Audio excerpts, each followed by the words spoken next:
Well, a rare outbreak of the plague affecting 4 people in Colorado, and it all started with a 2-year-old pit bull.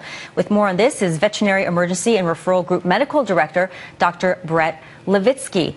Dr. Levitzke, thanks for coming in. So this really has never happened before, where a person got sick after coming into contact with a dog, and not only sick, but coming down with pneumonic plague, which we thought was extinct.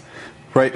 We see cases of the plague here less than 10 a year in the United States. What makes this unique is that dogs are naturally resistant to the bacteria that causes it, so they usually don't transmit it to a person. This was the first documented case in the United States where the dog actually became ill and transmitted it to his owner. Can you point your finger as to how that happened?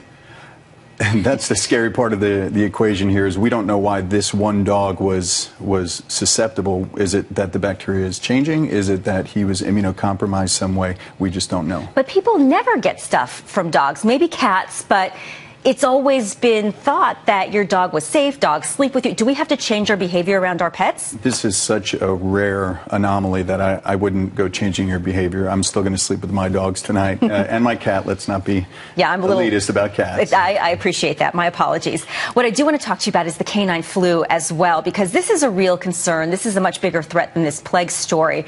You said that the outbreak is actually expanding now in Chicago.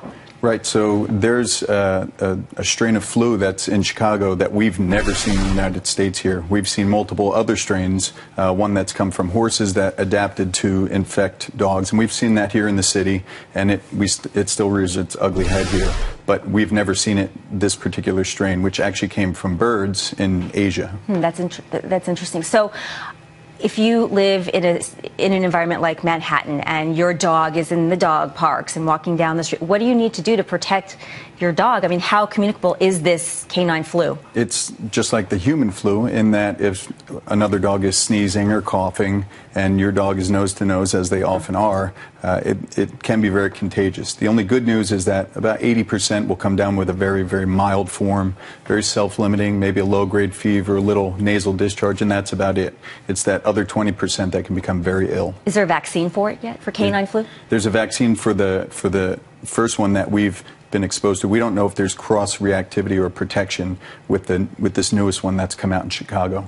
So how likely is it that what's going on in Chicago with this canine flu is actually going to spread to other major cities? In my honest opinion, I think that it's only a matter of time until we see it here in New York. And will it continue to be like this 80% that you're describing, these dogs bounce back, or do you have to be even more concerned that it could actually mean the end?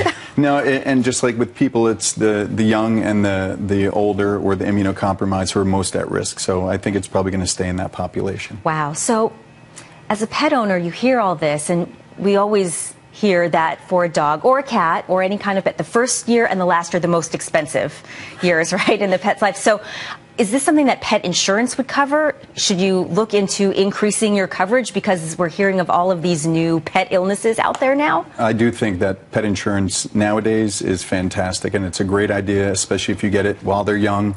The premiums are lower, and it does cover a lot of these illnesses. All right. Thanks so much for your expertise. Appreciate you coming in on a Friday afternoon, Doctor.